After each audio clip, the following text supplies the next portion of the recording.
Well.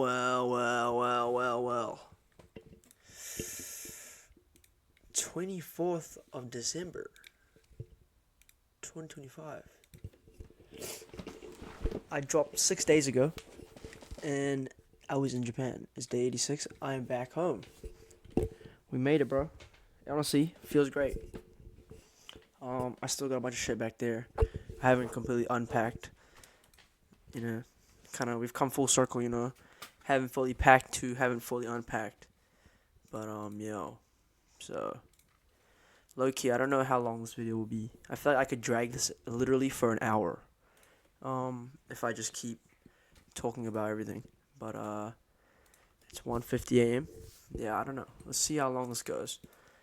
So, obviously, first topic of discussion, the elephant in the room.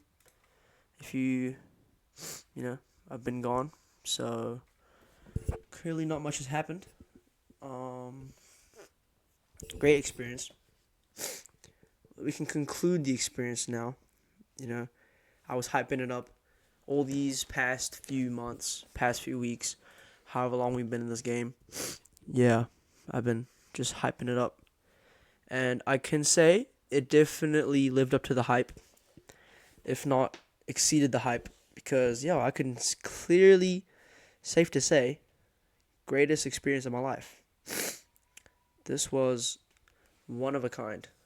It's not every day you get to experience something like this. So, definitely a memory I will definitely never forget for the rest of my fucking life.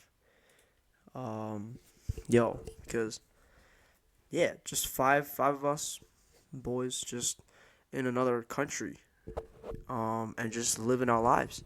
It felt so free. It felt so, risk-free, carefree. And it felt like, I could just do whatever. I had all the free will, no responsibilities. It was so liberating.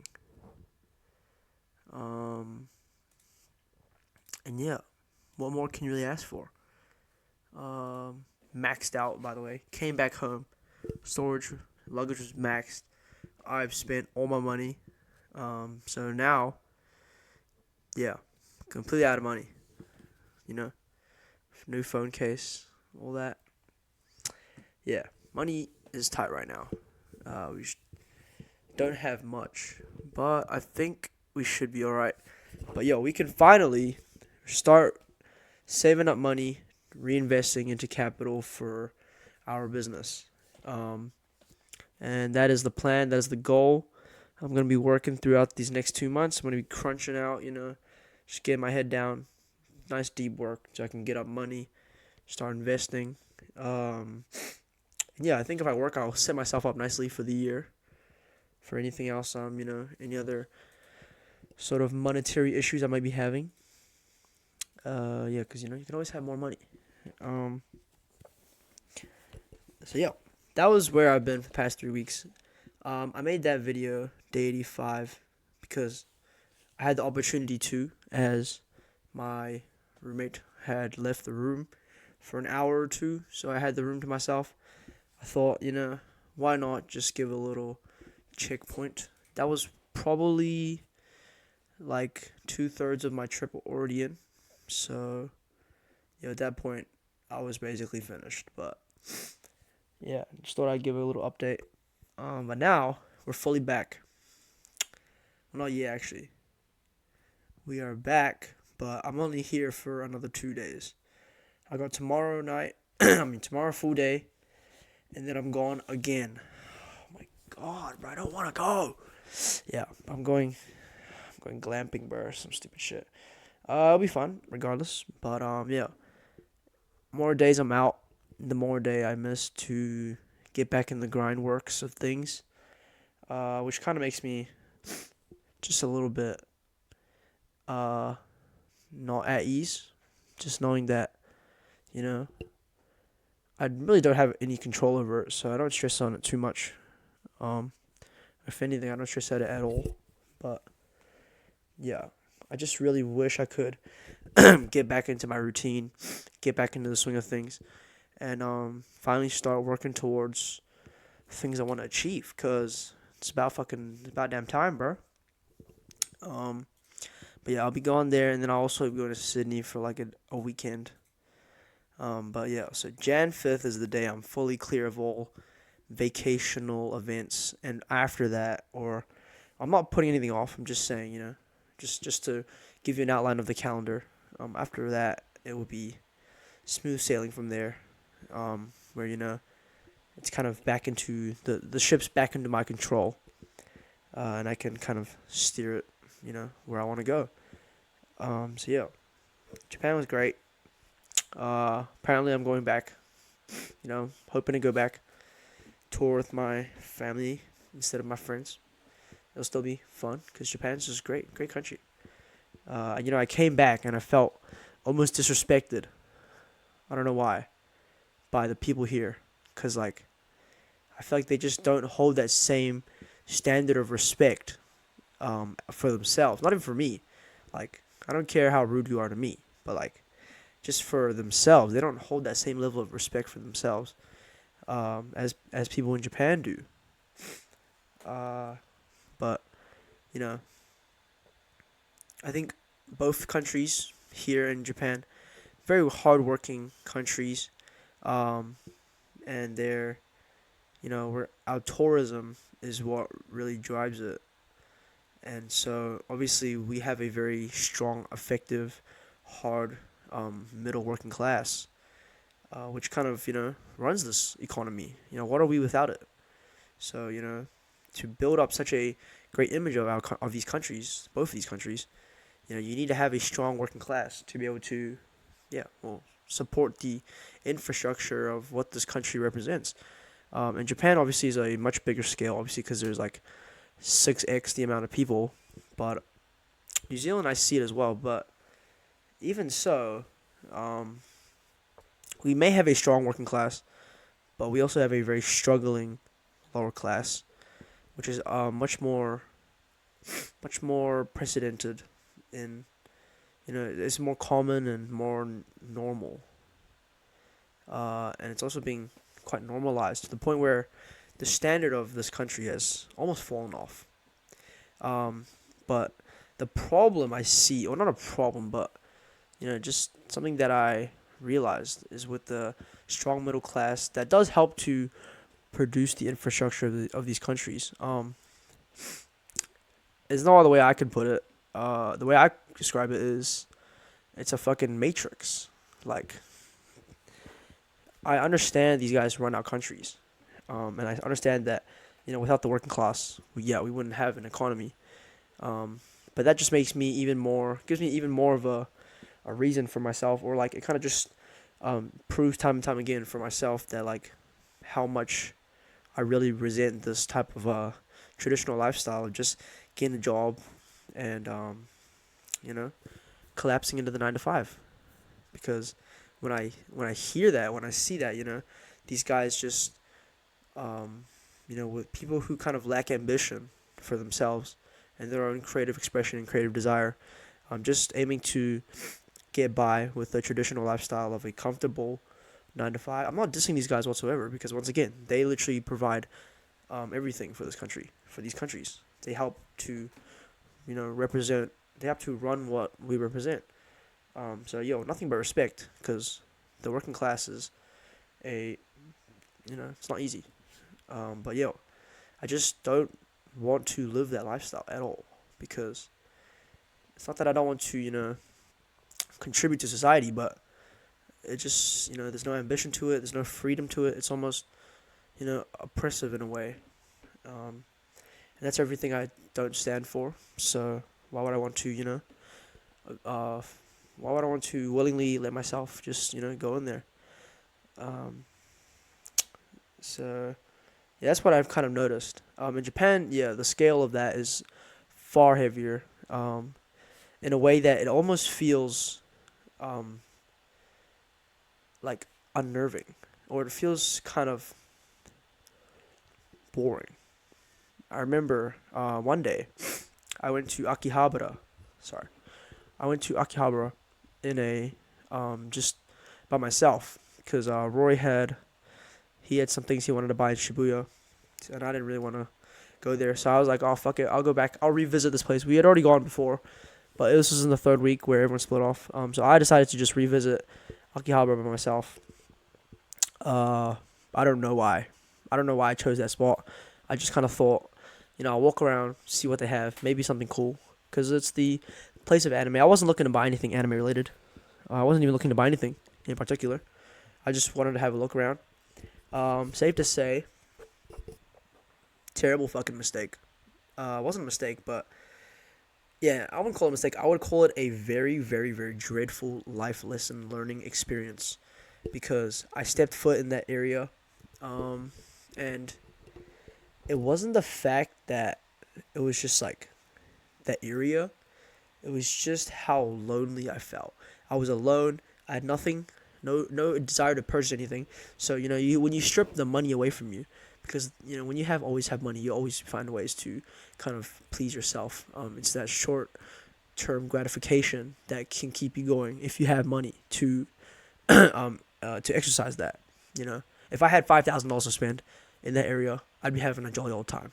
But when you remove that factor and you're just kind of there yourself, it is the most saddest, dreadful, like loneliest thing you could ever experience. Like everyone is keeping to themselves. Like you walk by crowds and crowds of people, yet no one has any sort of the way I thought of it was at the time was like there is no life in this place, as these people walking by, it's almost soulless. Like it's low-key dreadful. It drains your energy. I was low-key feeling some sort of secondhand depression for these people. I'm like, this is the saddest shit I have seen. I was walking by, just checking out these shops, like everyone, just the way they mind their business, which is a good thing. And nothing wrong with that, but just the way they mind their business, the way they keep to themselves, the way they show no sort of desire for anything, or no sort of sign of emotion. It just feels so soulless and dead. And I couldn't help but I was like, wow, this place fucking sucks.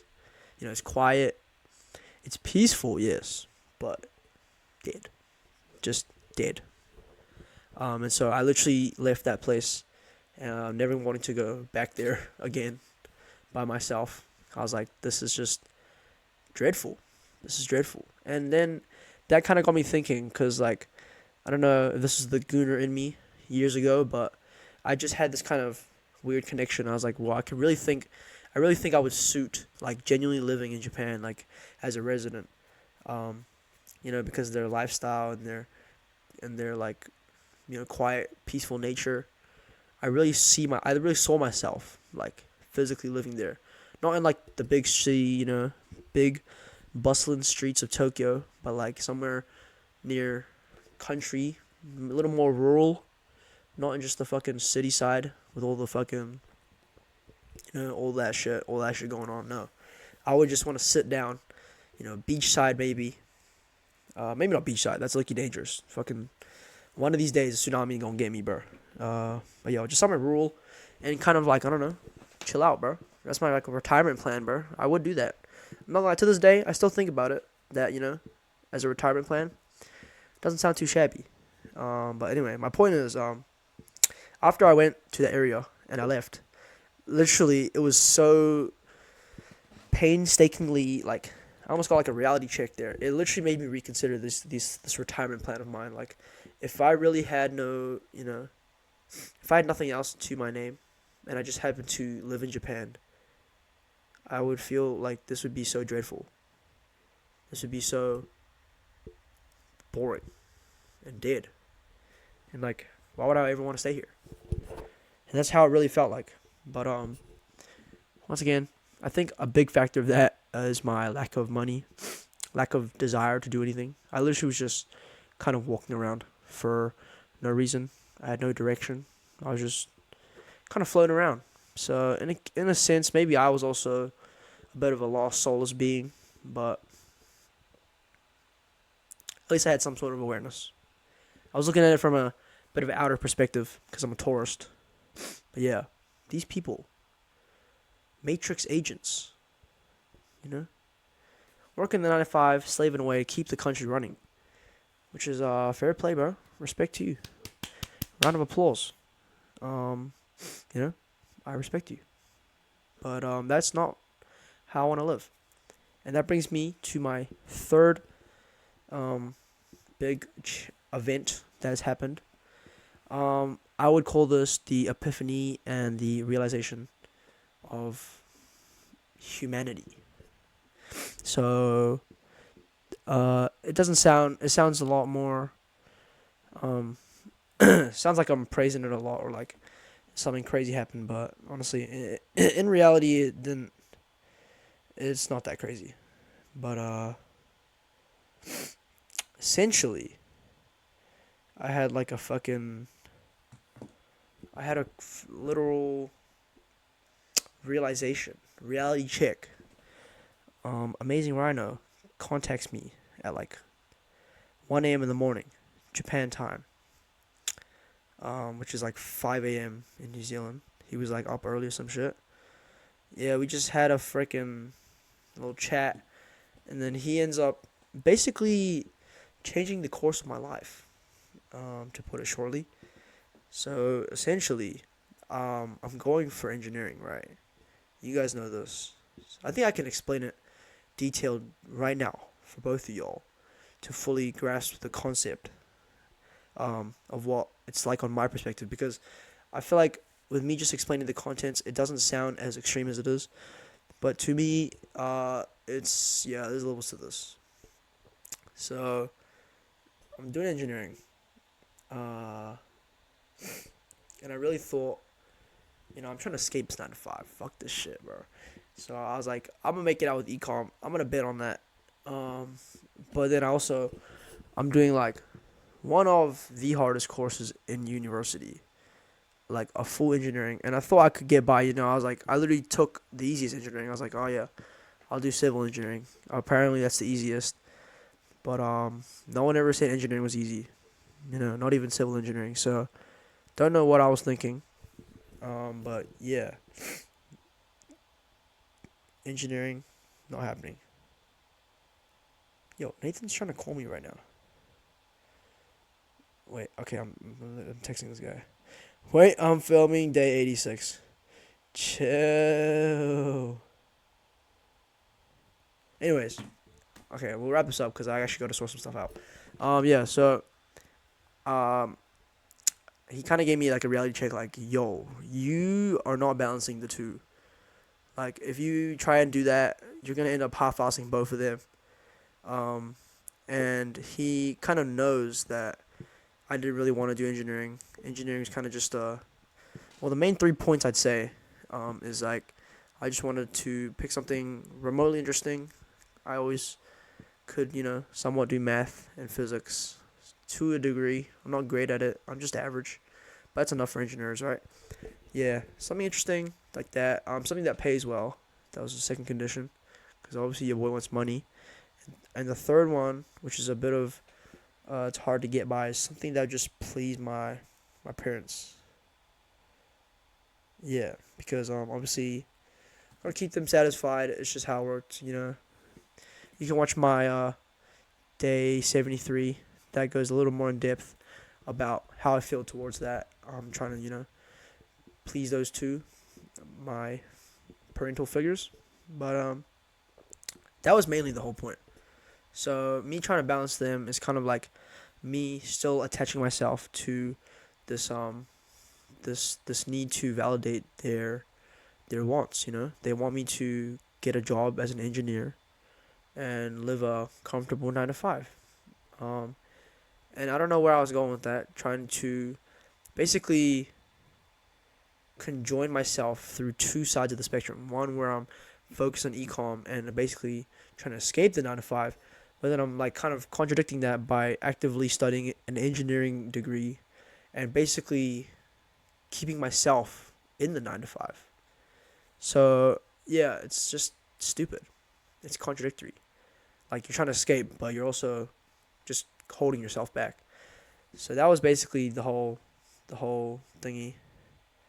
But yeah, what really clicked to me at that time was when he said, you are you really doing this? Um, are you really gonna? He said, are you really gonna let your life, the things you wanted to do, your whole life, just get thrown away like that because you cared too much about what some people thought about you, or you wanted to please other people and what they wanted for you, and you decided that what was best for you was someone else's like thoughts. And as much as I didn't want to do that, it just felt hard for me all these times before this, just because it was my parents. Like, I always believed they knew what was best for me, because time and time again, they have proven that. They're very wise, I'd say. They're very smart. They work hard. They're, they have it's paid off. They do a lot of hard work. I can literally go on and on about all the achievements they've done and everything they do.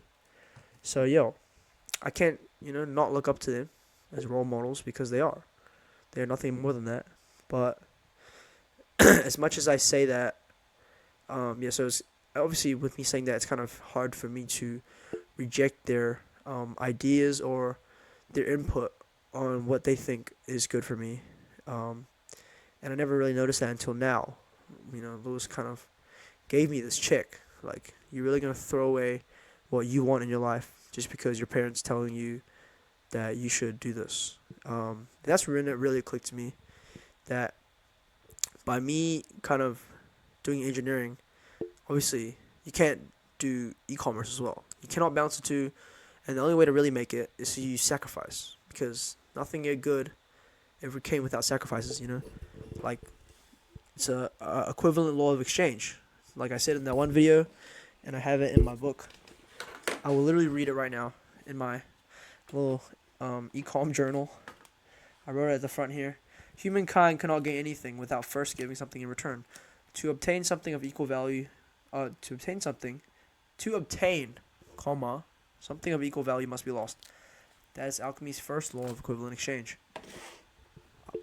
Whole time for these past few months, I just really thought I could balance engineering and e-commerce, but that is not how that works. It will never work. If I honestly had gone through with that, I would probably be failing e-commerce and be failing engineering. Like, I would literally be unsuccessful in both, and I would just end up as a fraudulent bitch who is probably gonna be homeless.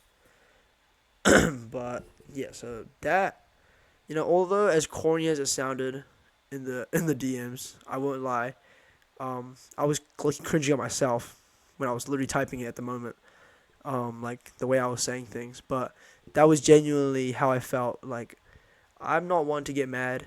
I don't actually remember the last time I've been genuinely mad at something, but that was the night. I haven't been mad in 2025, whole year. I don't think I've genuinely attached a emotion or a state of anger into something, to where I'm visibly frustrated, until that night, because it's very easy for me to not be mad, because obviously it's something you can control, something you can just observe from an outer perspective, and you kind of realize it's unnecessary energy, it's hateful energy, it's negative energy. But I couldn't really stop myself, couldn't help myself at that moment, because what felt like it kind of felt like to me that I had just built up so much, and it's all gone to waste. And I just felt like a complete fucking idiot, because once again, trying to balance these two, it's like me basically trying to escape, this 9 to 5 matrix, but I'm still clinging on to the old version of myself, which is still, mama's little boy, trying to do what I can to make them happy, by trying to do engineering, making sure they're good. And so and I like, it clicked to me in that moment, like, what the fuck am I thinking?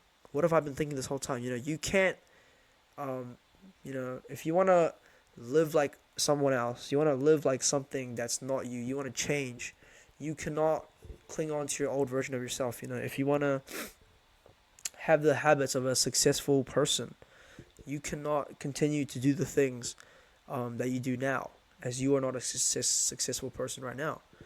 And so, that shit just fucking pissed me off. Like, it kind of felt like all this time, because I think I pride myself in being somewhat emotionally aware.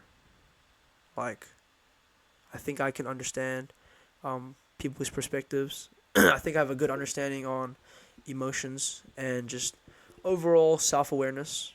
And I like to double dabble in philosophy. And I like to try and help people, and preach the wisdom. Even Eliza Tufala knows me as that, someone who likes to ponder a lot, which is, sure, whatever. But it kind of just made me feel so stupid.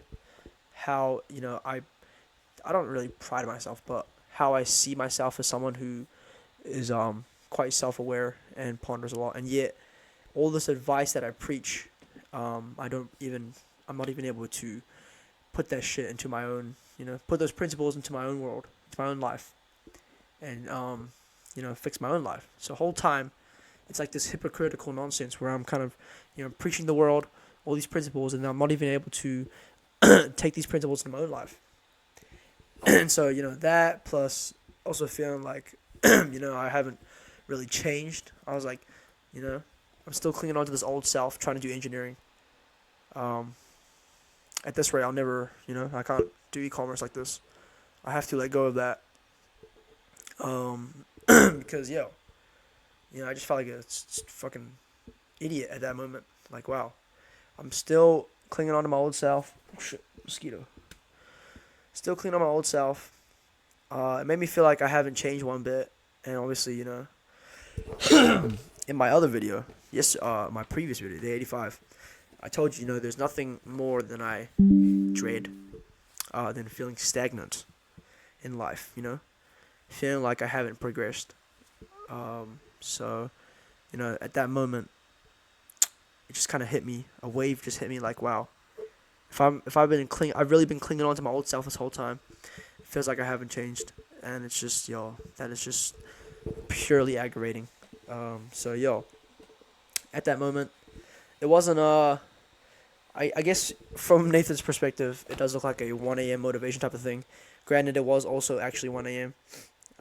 But at that moment, I realized kind of what I had to do. Something that I already thought of, but so my original plan was, in the unlikely case I don't do engineering, and it would be in the fact that I get denied from engineering. So I would go to marketing, BCom. That is the case that, I wouldn't be able to physically do engineering. So at that point, it's no longer like I couldn't please my parents. That's kind of like, that was like the rational fear I had, not being able to please them. It was kind of like, I physically could not. So there was literally nothing I can do. I did everything in my power. What's done is done. That's not as bad as, knowing that I'm doing the wrong thing, or knowing that I'm not, on that direction of pleasing them. And that is different, which is kind of where I am now. But at this point, I don't care anymore. So, at that night, basically this night,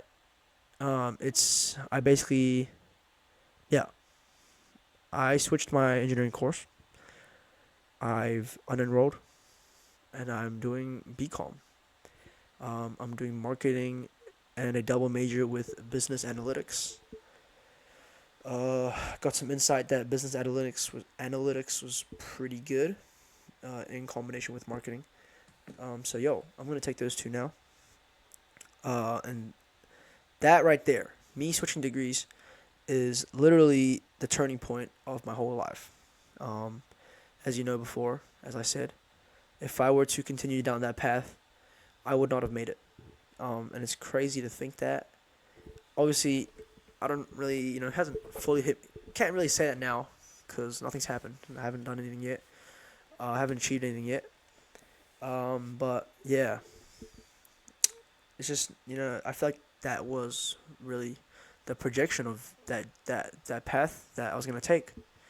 But so basically that night, just me changing my degree shifted the momentum of the course of my life forever. And that's really the crazy part. That I literally just changed the direction of my life through one risky action. And it's kind of, that was the turning point of my life. The shift in the balance, the change in the tone, whatever you want to call it. So yeah, that's why it holds so much significance to me. Uh, and just by doing that one action alone, it literally killed off a part of me. And it was basically the leap of faith that I needed to really offset the comfortability of my life and really shift me into a path that's unknown, unforgiving, but can offer me everything I ever wanted in this world.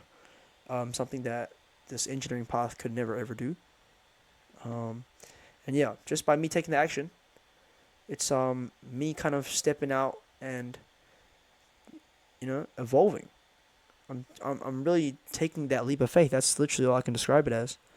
And yeah, by me trying to do engineering, it was like kind of a state of comfortability, and I don't like I like to try to push myself to be in times of discomfort, because discomfort will always provide you with some sort of suffering, and suffering will always provide you with some sort of growth. And what more could you want other than growth? To keep on growing and improving as a person. I think that is the number one virtue in life, is that you're always constantly growing, constantly improving, constantly changing, because that is just our natural flow in the universe. And as a human, that is just the peak epitome of man and humanity, is that we are always growing and adapting. So yeah, by me, changing this course, it pushed me beyond the comfort zone. It kind of made me even more angry, knowing that this whole time I was actually stuck in an almost invisible comfortability zone that I had no idea I was kind of digging myself into. By me, not taking this leap of faith to do marketing, it showed that I was always comfortable in a backup plan, and it kind of made me realize all my life I've always had these backups, which is why I've sort of found decent success in everything I've been able to do, because no matter what, it was almost like my success was inevitable, because I always had a backup plan. And being the introvert that I am, I was always thinking about the worst case scenario, and so I'd always had a plan for the worst case scenario.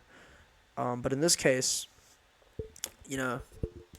to reach that level of success, you cannot always be so comfortable in backups, and especially in the e-commerce entrepreneur world, there is no backup. You either make it or you die trying. And I also feel that to be able to make it, you have to bet on yourself completely, and you have to essentially risk it all to win it all.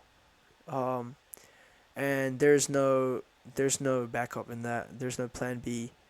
If you're not willing to bet on yourself, bet on plan A, in the kind of fight or flight. Plan A is the only plan. There's no plan B.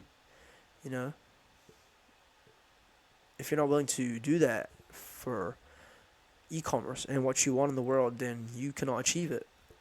And so, me taking this step is me fully committing to myself, fully committing to betting on myself, fully committing to what I want to do, fully kind of, I'm taking initiative to be all in. I'm all in. And I'm ready to just bet on myself for the 15th time, however many times I fucking said that. But I'm ready to just go all in and, kind of bring something out of this. And it's good with e-commerce, because e-commerce, input equals output. So the results will only show from just how much input I have. And this one action kind of jumpstarts the input substantially, because it's not just a little side hustle anymore. This is almost like, if I don't do this, I don't have anything else. I don't have anything left. I specifically chose this degree because, one, I thought it was useful in terms of sales, marketing, obviously, advertising. That is a big game. Is a crucial factor in e-commerce, if not the biggest factor. So yeah, that thought was useful. And two, marketing business analytics. It's a pretty fucking low degree. It's a pretty shit degree. Rank score is like some shit you can get in like term two. So by me having a weak ass degree, um, I'm basically fried. So I'm basically useless. If I literally don't make it, this degree won't help me in any sort of way. I'm gonna be a trolley boy at 30 if I don't make it. But that's the point. It's that there is no savior. No one's here to save me. There's no one to just kind of give me a way out. There's no plan B. This is it. You either make it or you die trying. That is how I'm gonna play this game. Nathan, I think he's taking a little more, chillaxed approach where he believes in his trading. I'm sure he does, but he said, he still believes in a plan B, and he's also ready for the worst. Um, that was me before with engineering. I was ready for the worst, and that was my plan B. Um, but now I know to be able to actually make it in e-commerce, it cannot be that way. As much as I don't want it to be this way, as much as I'm somewhat terrified, because growing up and still even now, I struggle with the pain of just being misunderstood. Um, People are gonna obviously misunderstand. They're not gonna get what I'm trying to do, and they never will. They never will understand what I want to do. They never understand. They'll never understand. What I'm trying to do, what I'm trying to achieve. Um, and not everyone will. That's how this world works. You just can't bring everyone to the top, and that's alright. Even if it has to be my own parents, which is, and some of my closest friends as well. Javier and them, they will never be able to understand. And I haven't even gotten the time to have this conversation with them, that I'm switching my degree. As of right now, they still think I am doing the same degree. For my other friends, not too concerned. Just with my parents, that is the hardest pill I have yet to swallow, and that will probably be the hardest conversation I have yet today, in my life, because they will not be on par with it at all. But I'm not there to reason with them. I'm not going to be there to try and, reassure them. I'm not going to be there to bribe them or plead for mercy. I'm there and I'm going to fucking stand on business. I'm there in demand. I'm not saying, guys, please let me do this. I'm saying, guys, I am doing this for my own sake. I'm taking control of my life, and I'm going to do what I believe in. I don't need you to believe in me. Fuck, I don't even need you to understand me. I don't even need you to respect me. I don't need you to support me. What I'm saying is, I want to do this. This is how my life will be. I am steering the trajectory now. And you guys are no longer influencing me, because this is what I want to do. This is my life, and I believe in this. And I know this will work if I'm able to, because I know that I will, get this to work. So that's the plan. This is it. This is the genuine, like, shift in my life. This is the rotation. This is the one big step. When I make it, I will literally like reference this point right here, this point in time, because this was the shift. And it's kind of scary to think about, knowing that, if I don't make it, I have nothing going for me left. I have nothing left. This degree is useless. It's not going to do me any good. I'm not going to get a high income job with this degree. It's a sorry degree. But that's the point. It's meant to instill that fear in me. It's meant to be fucking terrifying. This is terrifying. I literally am terrified of this, knowing that if I fucking fail, I will fail, but you only truly lose, once you give up. I'm saying if I lose, not if I fail. If I lose, I have nothing left. I have nothing going for me. I will not make it. I will become a fucking 9-to-5 slave matrix bum, and I'll have to live with that and I have to live with the regret of my choices every single day for the rest of my fucking life. That is horrifying. That is literally the worst. That is almost like being put in hell and being tortured for the rest of my life. That is what I would deem it as. And I realize now that would have been me in engineering. You know, being still holding on to that same comfortable old version of myself, who still thought that way, who still gave a fuck what people thought about him, who still gave a fuck about what people wanted him to do, and still kind of was looking for the validation in what he was doing. And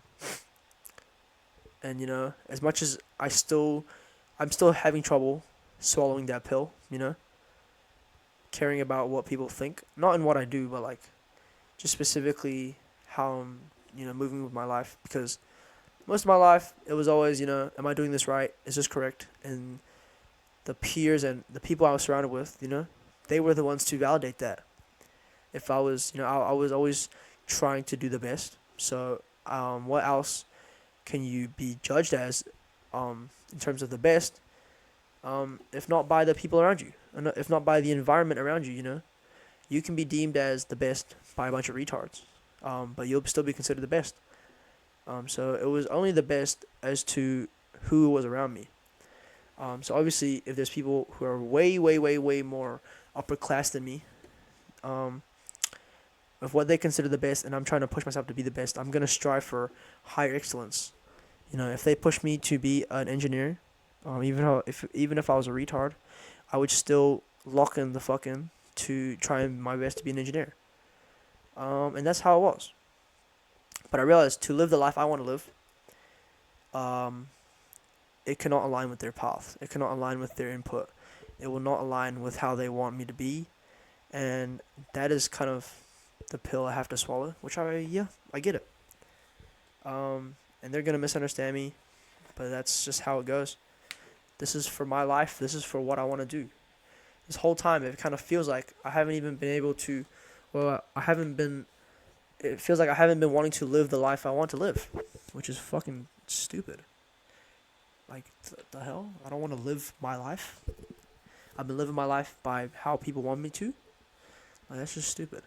So now I'm just taking this shit into my own hands. And it's gonna suck for the first year. I'm gonna have no results to show. I'm still gonna be just grinding with no end goal. I have no results, and on paper, I look like a fucking bum. I'm in a weak ass degree. I'm doing nothing. But that's alright. That's kind of something I've accepted to, because in the end, this is what I want to do. This is how I'm gonna do it. I'm betting on myself.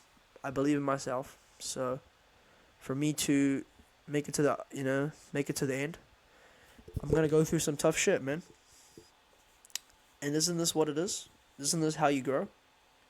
This is literally the max. This is the max amount of growth I can have.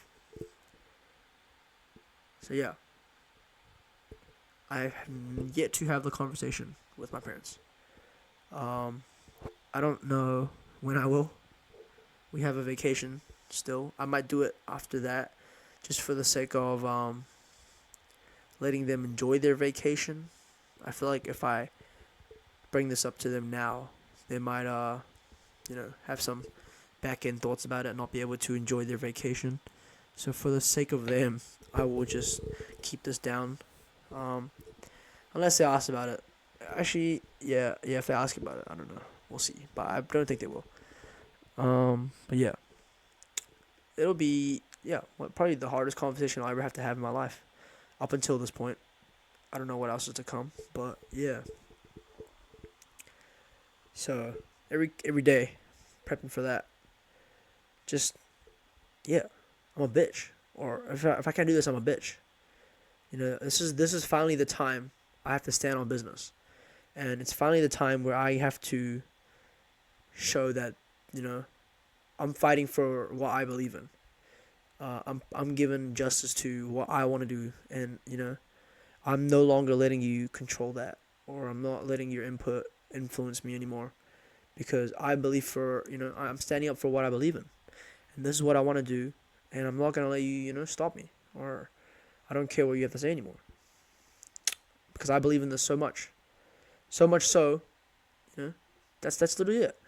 The fact that I believe in myself, or I believe in this so much that I'm willing to bet my whole fucking life at stake for this dream. I either make it or I die trying. That is how it is. I'm playing this game at the max because, that's how I will, work the best with my literal career and future at stake. So yeah, that's about it. 45 minutes in, longest video I've ever made. But this is a video that I need to make. This was the shift in my life. This is literally the turning point in my life. This is it. I can finally put my life towards this because there will be no other time. Lewis told me, if you try to balance this, let's say, you're able to, but obviously you're still going to be, he said, I'll still see videos when you're posting these fucking daily journals. He said, I'll still be seeing videos of you saying, oh yeah, today was a long day, just did a bunch of studying for engineering, didn't do much work on the store. And he was right, bro. I literally could imagine myself just saying that because engineering is a lot of studying. It's vigorous, hard studying, researching, all that, building models or whatnot. I don't know what the fuck they're doing there, but it's intense, man. It's time consuming as well. So him saying that, he really saw that after me. I was able to see that, and that was kind of realized, like, damn, he's fucking right, bro. And he's like, even if you make it past engineering, you'll see. He said you'll think to yourself, after you graduate, you can finally lock in again and go back to e-commerce. But then you'd be like, no, you'll just be stuck in the daily workflow of the 9 to 5. When you finally find a job.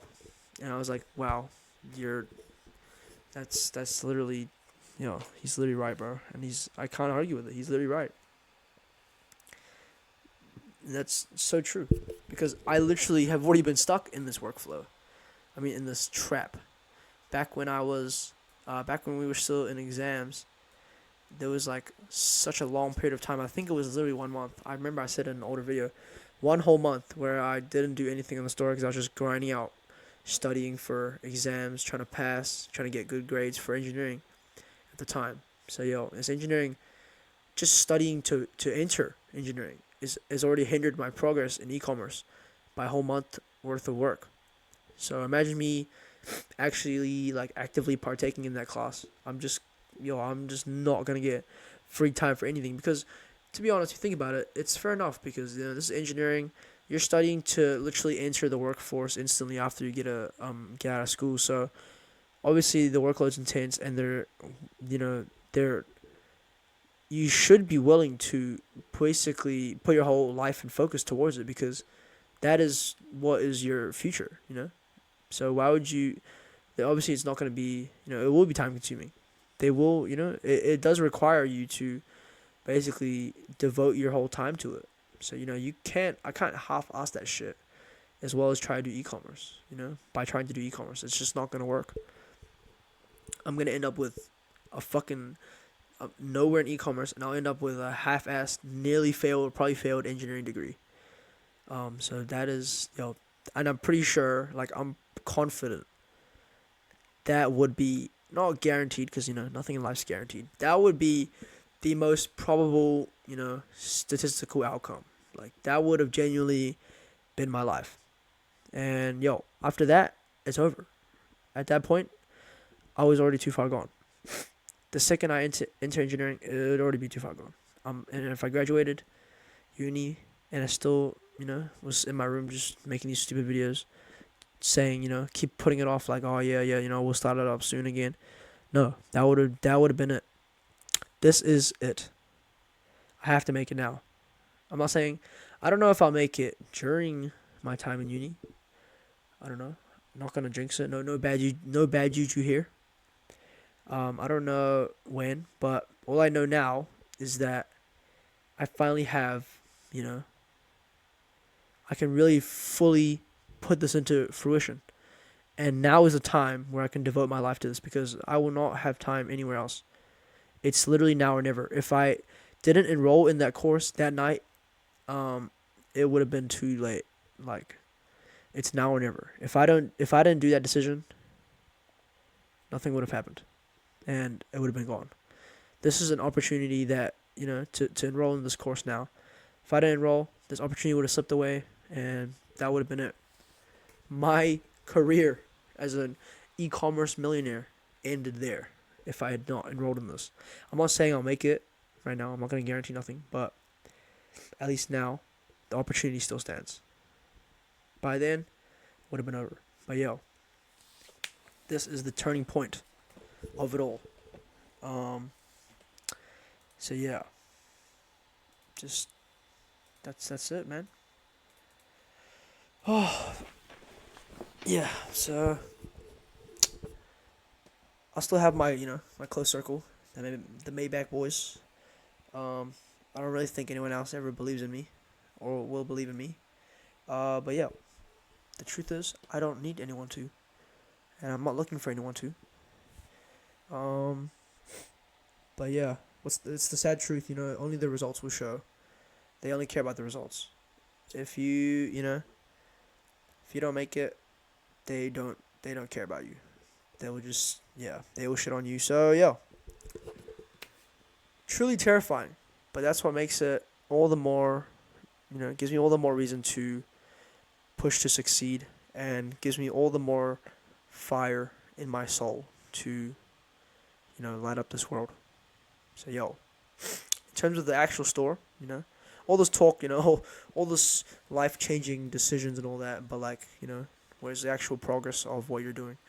I'm currently been researching ad metric analysis, because I kind of took a step back. Now that I'm back in New Zealand, I can kind of sort of wrap my head around the flow of things now. Q4, I think we're literally at like the peak all time high. No, we're not, because Christmas is already here. People would have already bought stuff. We were at the peak high buying intent. We passed that. Doesn't matter. But point is, yeah, buying intent is still pretty high. Probably like New Year's and stuff. But yeah, what can I do now? And I realize, how am I able to optimize any offer, or kind of scale, or be able to just improve any of my things if I'm not even able to analyze metrics. And I realized that, and yeah, so I've been watching a bunch of videos on ad metrics, CPA, CPC, CTRs, basically what they mean, what they do, what it means to have high or low, any of those stat lines, and what you can do to, adjust them and improve efficiency on them. Because, yeah, what can your store really do if you're unable to read stat lines or these metrics? Because you will not be able to tell how your store is doing. You will not be able to tell what is happening in your store, and you will not be able to gauge its performance. And if you can't do that, how do you know what to improve on? So yo, this one guy I've talked to on Discord, Digital Aaron, W bro, shout out him. He has a lot of free informational videos on that, and he also made a video on how to analyze ad metrics, which is a good video I picked up. And obviously my goat, Anthony Camacho. Just free sauce, boys. These guys really know what they're doing. They know how to manage ad accounts. They know what they're talking about. That is the biggest proof that you can separate between an e-com core seller and an actual meta ad manager. Their ad accounts. It's pretty fucking hard to fake your ad account. You can fake your Shopify dashboard pretty easily, but it's pretty hard to fake a good-looking ad account. So that is kind of something you can use to differentiate yourself from everyone else. But yo, this is a long freaking video. This is by far the longest video yet. If you watch this all, you're actually like a genuine legend. Genuinely. I look, you want to keep yapping just so I can get this to an hour, just for the lols. We're gonna break the record. I don't think anyone will ever top this. Yeah, genuinely, don't think anyone will ever make a video longer than this. But it's alright. That is the point. This sums up pretty much 3 weeks of my life in one go. I'm not gonna go into the details of Japan because if you really wanted to see it, I can show you photos. I just kind of talked about some key points, and yeah, that night, wow. Some could say I escaped the Matrix that night. Some could say the Matrix agents, I was bound by their chains, and now I've been let go. Crazy to think about. So, yo, I'm excited to see where this life takes me. Not excited for the conversation I have to have. Because, yo, nah, I need to fucking do that. I need to fucking stand my ground and show that this is what I want to do. Because if I can't do that, if I don't even have the balls to show up to my own parents and be like, this is what I want to do with my life, how the fuck am I going to advance anywhere in life? You know? I need that sort of domination. So yeah. Maybe this won't be that hard of a conversation. I just gotta stand on business, man. But yeah. I'm excited to see where 2026 leads us. I don't know how easy of a school year it'll be. I don't even know if it'll be easy. I don't know why I keep saying easy. Maybe just because engineering will be so fucking hard. Or would have been so fucking hard. And marketing is pretty sorry as a degree. So I think it will be pretty easy. Or at least a lot more laid back. It already is laid back because I have like 3 classes, 3 days. As opposed to engineering where it was literally like every day. So, yo. Yeah, that's pretty much it. So yo, I'm looking to start up a new store. I'm pretty, say I'd decently say I understand to an extent, how to find decent products, how to find winning products, what to look for in a winning product, how to determine a winning product. I'm pretty familiar with the saturation of trends and what's popping right now, what's not. Maybe that's from my overuse of TikTok. Not really. I'm not saying I'm guaranteed to find a winning product, but I have quite a lot of methods in how I can validate a winning product. So if I can validate it all statistically, it should be a winning product. And I think I also am pretty familiar with how to build a decent website that will convert in terms of design principles and setting up an offer. Actually, no, don't know. Haven't fully mastered how to determine a good offer. But yo, all that. Just need to learn a bit more on analyzing ad metrics. Just so I can understand, gauge the performance, and obviously that's how it works. You run ads, gauge the performance of your ads, and act accordingly to improve the efficiency. But yo, so trying to learn ad metric analysis right now. Doesn't seem that hard, but there are a lot of metrics. It's just knowing which ones to look at, knowing what matters, where and when. That is literally it. And after that, yeah, I'm just looking to build up a new thing for Q1, and hopefully, fucking run some ads now. I have a little bit of capital saved up or backed up in my bank account, which I could put towards ads. It's about like, a couple $100. I could put that to use if I really wanted to. Probably would. Don't see myself using that money any other way. So 500 does do pretty well. I don't actually think you need that much for ad testing. Some people would be using $50, but that's situational. For Q1, I had some ideas, because people in Q1, it's a time of year where they're trying to get their life together. You see all the New Year's resolutionists trying to get their life back in the gym, trying to start something new. They're saying 2026 is gonna be my year. So that's lucky the agenda, the quota for 2026 Q1. People trying to get their life together, trying to improve themselves. All about improving themselves. So if you can find some way to market around that, I'm sure you'll see some success. I'm speaking in the third perspective. I don't know. Maybe I'm speaking to my future self. But yo, that's pretty much it. This is day 86. It's nearly 3 a.m. now. I'm gonna go to sleep after this. But yo, this was a long video. I hope you watch this all. Seriously, this will be quite an informative video. So, have a good night, y'all. Peace.